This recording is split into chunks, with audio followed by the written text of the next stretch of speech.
న్యాయాధిపతుల గ్రంథం 3వ అధ్యాయం 9, 10, 11 వచనాలు త్వరగా. ఓకే,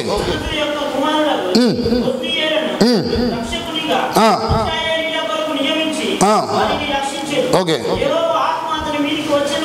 వచ్చిన కనుక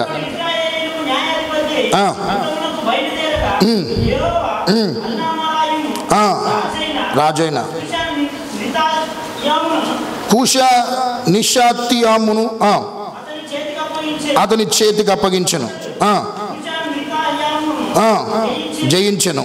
అప్పుడు 40 సంవత్సరములు దేశము నెమ్మది పొందెను. అటు తర్వాత ఒత్నియేలు మృతి పొందెను. హల్లెలూయా. శ్రద్ధగా దేవుడి వాక్యాన్ని విందాం. బైబిల్ గ్రంథం అంతా కూడా దేవుడి మాటలు కాబట్టి న్యాయాధిపతుల గ్రంథం దాని చరిత్ర 400 సంవత్సరాల చరిత్ర అండి. నీకు కేవలం 21 అధ్యాయాలు మాత్రమే కనబడుతున్నాయి, కానీ 400 సంవత్సరాల చరిత్ర ఉంది. దేనికి? న్యాయాధిపతుల గ్రంథానికి. న్యాయాధిపతి అనగా ఇంగ్లీష్లో జడ్జెస్ అని అంటారు ఇంగ్లీష్లో. అంటే దేవుని యొక్క ప్రజలకు తీర్పు తీర్చడానికి, మేలు చేయడానికి దేవుడి చేత నియమించబడ్డవారు న్యాయాధిపతులు.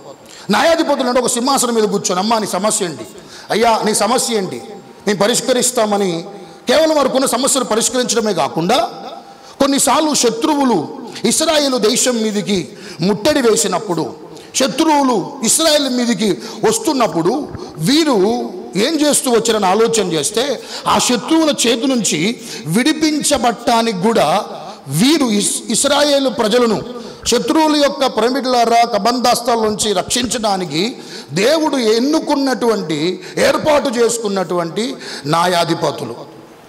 వీళ్ళు మొత్తం ఎంతమంది అంటే బైబిల్ న్యాయాధిపతుల్లో 15 మంది న్యాయాధిపతులు ఉన్నారండి. ఎంతమంది అంట అని చెప్పాలి? ఎంతమంది? 15 మంది న్యాయాధిపతులు ఉన్నారు.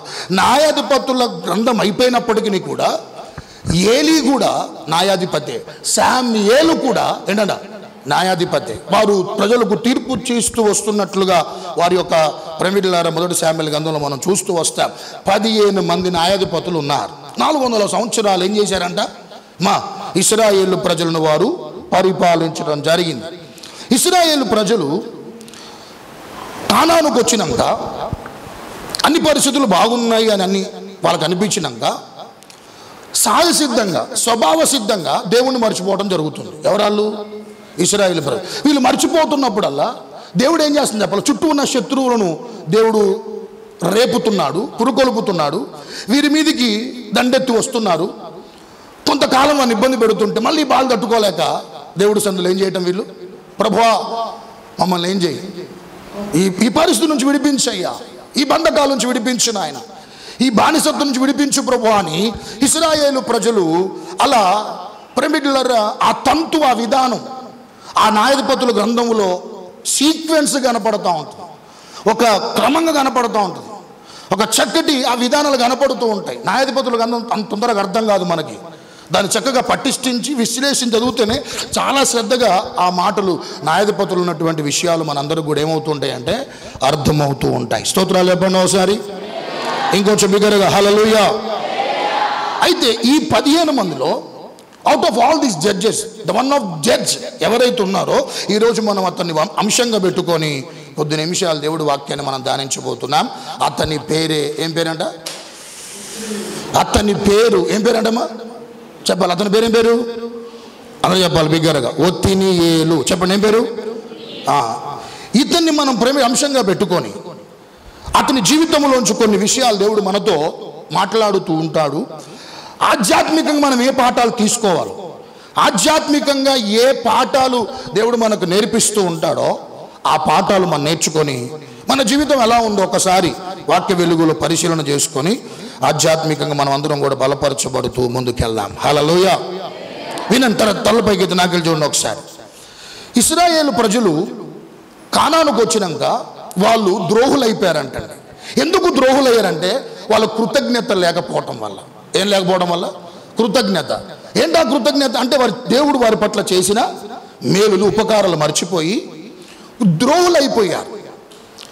వారి జీవితాలు ఐగుప్తుని దేవుడు విడిపించినటువంటి ఆ పరిస్థితులను మర్చిపోయారు. పగలు మేఘస్తంభం అగ్నిస్తంభంగా ఉన్న దేవుడు నడిపించినటువంటి ఆ విధానం మర్చిపోయారు. కానాను పొలిమేరకు వచ్చేంతవరకు కూడా దేవుడు మన్నాను కురిపిస్తూనే ఉన్నాడు, పూరేలు పంపిస్తూనే ఉన్నాడు. అద్భుతమైనటువంటి జర్నీ ప్రేమికులారా వారు చేస్తూ వచ్చారు. యెహోషువ నాయకత్వములో కానానుకు చేరారు. యెహోషువ బాధ్యత ఏంటంటే శూరులు వీరులు పంపి అక్కడ ఆ భూభాగంలో శత్రువులు ఎవరైతే ఉన్నారో వారందరినీ కూడా అక్కడి నుంచి తోలివేసి దేవుడు ప్రేరేపణ బట్టి దేవుడు నడిపింపుని బట్టి ఏ గోత్రానికి ఏ భూభాగం ఇవ్వాలో ఆ భూభాగం వారికి ఇచ్చాడు. చక్కగా వారు స్థిరపడిపోయారు. చక్కగా వారు ఆ ప్రాంతంలో ప్రేమికులారా ఉండిపోయారు. ఉండిపోయినటువంటి వీరు ఎవరిని మర్చిపోయారంటమ్మా? అమ్మా ఎవరిని మర్చిపోయారు చెప్పండి? ఎవరు మర్చిపోయారంట? దేవుణ్ణి మర్చిపోయారు. ఈ న్యాయాధిపతుల గ్రంథం అంతా ఒకటే మాట చెప్పాలంటే దేవుడు ప్రజలు మర్చిపోతున్నప్పుడల్లా దేవుణ్ణి, శత్రువుని ఎవరినో ఒకరిని దేవుడు ఏంటి అంట లేపటం, బుద్ధి చెప్పటం. ఎవరికి? ఇశ్రాయేల్ ప్రజలకి. మళ్ళా ప్రభు అని మొరపెట్టడం, మళ్ళీ ఎవరో ఏదో ఒక రక్షకుణ్ణి, ఒక న్యాయాధిపతిని ఏంటంట ఎన్నుకోవటం. ఇలా వాడికి ఇలాంటి విధానమే కనపడుతూ న్యాయాధిపతుల్లో మనం చూస్తూ వస్తున్నాం. అయితే గమనించండి ప్రేమికులారా, వీరు కృతజ్ఞత లేని వారుగా ఉంటున్నటువంటి ఆ కారణాన్ని బట్టి, ఉంటున్నటువంటి ఆ విధానాలను బట్టి ఏం చేశాడంటే అక్కడ ఒక రాజు పేరు కనపడుతుంది మనకు. ఆ రాజు పేరు ఏంటంటే కూషు నిష్పాతి హేమును అనేటువంటి రాజును ఏం చేశారంటే ఇశ్రాయేలు ప్రజల మీదకి ఏం చేశారంటే అమ్మ పంపించారు. ఫస్ట్ న్యాయాధిపతి ఎవరంటే ఒత్నియేలే. చెప్పండి ఏం పేరేనా? ఒత్నియేల్. ఆ వ్యక్తిని దేవుడు న్యాయాధిపతిగా ఏర్పాటు చేసుకోవటం జరిగింది. ఇతడు ఉంటున్నటువంటి ప్రాంతం ఏంటంటే అక్కడ రాయబడి ఉంది అరామహరాయి అనేటువంటి ఆ ప్రాంతానికి చెందినటువంటి వాడు. ఇది ఎక్కడుందంటే ఇప్పుడు ఈ ప్రాంతమే ఇరాక్గా పిలువబడతా ఉంది. ఒకప్పుడు దాన్ని మెస్పటోనియా అన్నారు. ఏమన్నారంట? మెస్పటోనియా అన్నారు. ఈ ప్రాంతం ప్రేమికులారా రెండు నదుల మధ్య ఉండే ప్రాంతం. యూఫ్రటీస్ టైగర్స్ అనేటువంటి రెండు నదుల మధ్యలో ఉండేటువంటి ప్రాంతం. ఏ ప్రాంతం? అరాహిం అనేటువంటి ఆ ప్రాంతం ప్రేమికులారా రెండు నదుల మధ్య ఉండేటువంటి ప్రాంతం. ఆ ప్రాంతానికి ప్రేమికులారా ఈ వ్యక్తి రాజుగా ఉన్నాడు. ఉంటున్న ఈ క్రమంలో ప్రేమికులారా వారి మీదకి యుద్ధానికి వచ్చాడు. ఎవరి మీదకి? ఇశ్రాయేలు ప్రజల మీదకి రాగానే ఇప్పుడు మన దేశంలో నదులు ఎట్లున్నాయో, మన దేశంలో నదులు ఉన్నాయి కండి, ఉన్నాయి లేవా? చెప్పండి, నదుల పేరు చెప్పండి. గంగా, యమున, కృష్ణ, గోదావరి, గంగా, తుంగభద్ర, ఇలాంటి ఏవైతే మనకు ఉన్నాయో వాళ్ళకు కూడా నదులు చాలా. అంతే ఆ రెండు నదుల మధ్యలో ఉన్నటువంటి ప్రాంతమే ప్రేమికులారా అరారాహిం అనేటువంటి ఆ ప్రాంతం. ఆ ప్రాంతానికి రాజుగా ప్రేమికులారా ఈ కూషి నిష్తాహిం అనేటువంటి ఆ వ్యక్తి రాజుగా ఉన్నాడు. ఈ వ్యక్తి వాళ్ళ మీదకి వెళ్ళి ఏం జరిగింది చెప్పాలంటే వినండి. ఏం జరిగిందని ఆలోచన చేస్తే 1 సంవత్సరం వాడిని ఇబ్బంది పెట్టాడా, 2 సంవత్సరాలు ఇబ్బంది పెట్టాడంటే ఒక రాజు ఒక దేశాన్ని ముట్టడి వేసి వారందరినీ కూడా హస్తగతం చేసుకుంటే 1 సంవత్సరం ఉంటే చాలా ఇబ్బంది, ఒక 2 సంవత్సరాలు ఉంటే చాలా ఇబ్బంది, ఇక 3-4 సంవత్సరాలు ఉంటే వాళ్ళకి స్వేచ్ఛ ఉండదు. రాజు చెప్పినట్టే చేయాలి. కూర్చోమంటే కూర్చోవాలి, లేవమంటే లేవాలి. సో ఇలాంటి పరిస్థితుల్లో ఉన్నప్పుడు వాళ్ళకి అర్థమైంది ఏంటంటే 8 సంవత్సరాల తర్వాత గుర్తొచ్చింది. ఎన్ని సంవత్సరాలకి? 8 సంవత్సరాలు బాధ పెట్టాడండి. బాధ పెడితే ఈ వ్యక్తి మన మీద మనల్ని భయంకరంగా బాధ పెడుతున్నాడు, భయంకరంగా నిందిస్తున్నాడు, భయంకరంగా మనల్ని ఇబ్బంది పెడుతున్నాడు. దీనికి ఒకటే ఒక పరిష్కారం, దేవుడి దగ్గరికి వెళ్ళి దేవుడి సన్నిధిలో ఏం చేయటం అంట? ప్రార్థన చేయటమే అని వారు దేవుడు సన్నిధానములో ప్రేమికులారా వారి స్థితిని ఒప్పుకుంటూ తప్పిదాన్ని ఒప్పుకుంటూ అయ్యా మేము ఈ పరిస్థితుల్లో ఉంటున్నాం, మమ్మల్ని విడిపించు ప్రభువా అనంటే దేవుడు చెప్పండి, గమనించండి, నువ్వు ఎప్పుడు వచ్చినా దృష్టిలో పెట్టుకున్నాను, మీరు ఎప్పుడు వచ్చినా నువ్వెంత దుర్మార్గంగా జీవించినా, ఎంత దౌర్భాగ్యంగా జీవించినా, ఎంత అవిధేయంగా బ్రతికినా, క్రైస్తవ్యములో ఒక వ్యక్తి దేవుడికి అవిధేయుడుగా ఉన్నాడు అంటే కృతజ్ఞత లేకపోవటమే. అవిధేయత అంటే ఇంకా చాలా ఉండొచ్చు, వాటిలో ఇంకొకటి ఏం చెప్పాలా, కృతజ్ఞతగా నువ్వు లేకుండా దేవునికి ఏంటంట అవిధేయుడై ఉండటమే కూడా ప్రేమికులారా ఏంటంట అది దేవుడి దృష్టిలో ప్రేమికులారా మనము దోషులమే, ద్రోహులమే అనే విషయాన్ని వాక్యం మనకు చక్కగా తెలియజేస్తూ ఉంది. దేవుడు కృపగలిగిన వాడండి. God is full of passion. దేవుడు ప్రేమ కలిగిన వాడు.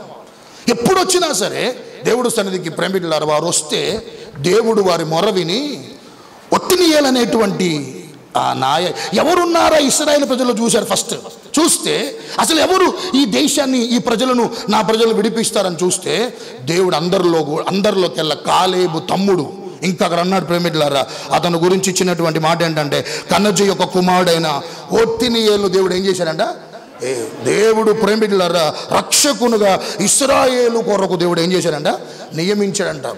ఎప్పుడైతే దేవుడు ఈ ఒత్తినియేలు సరైనటువంటి వాడు, ఈ వ్యక్తి నుంచి 8 సంవత్సరాల బానిసత్వం నుంచి విడిపించడానికి ఒత్తినియేలు సరైనటువంటి వాడని దేవుడు ఎప్పుడైతే గ్రహించాడో బలముగా దేవుని ఆత్మ అతని మీదకి వచ్చిందంట, బలముగా వచ్చిందంట ప్రేమికులారా.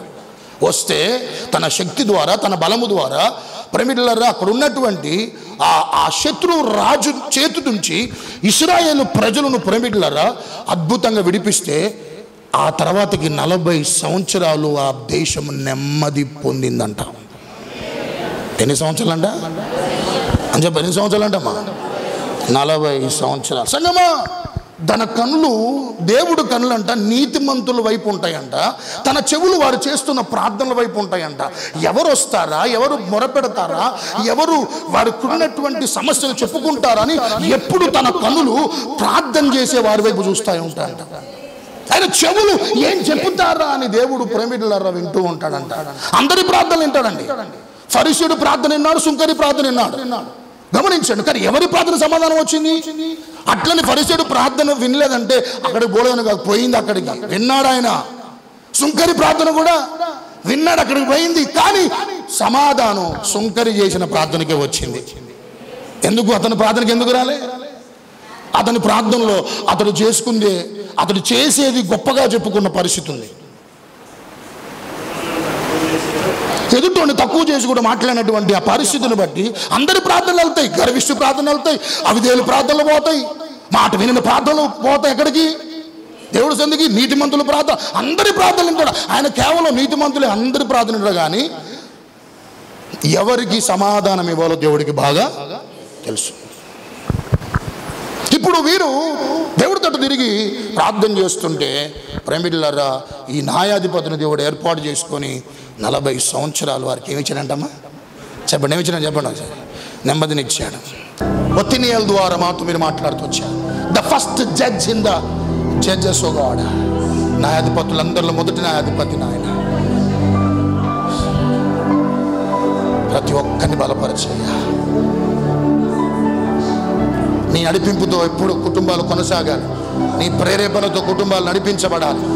అప్పుడు ప్రభువా చక్కటి మా జీవితాలని విధానములు నడిపించుకొనగలుగుతూ నీ ఉద్దేశాలు మా పట్ల నెరవేర్చబడగలిగే స్థితిగతులు మీ చేత నడిపించబడగలుగుతూ మా ద్వారా మేము దీవించబట్టమే కాకుండా, మేము మా పిల్లలు దీవించబట్టమే కాకుండా కుటుంబానికి, సంఘానికి, దేశానికి, ప్రపంచానికి, ఇరుగు పొరుగు వారికి, బంధువులకి మా ప్రభు అందరం ఆశీర్వాదకరంగా ఉండటానికి మీరు ఇచ్చిన వనరులు ఏ ఒక్కరు పోగొట్టు యేసు నామములో అడిగి వేడుకుంటున్నాను మా తండ్రి. ఆమేన్, ఆమేన్.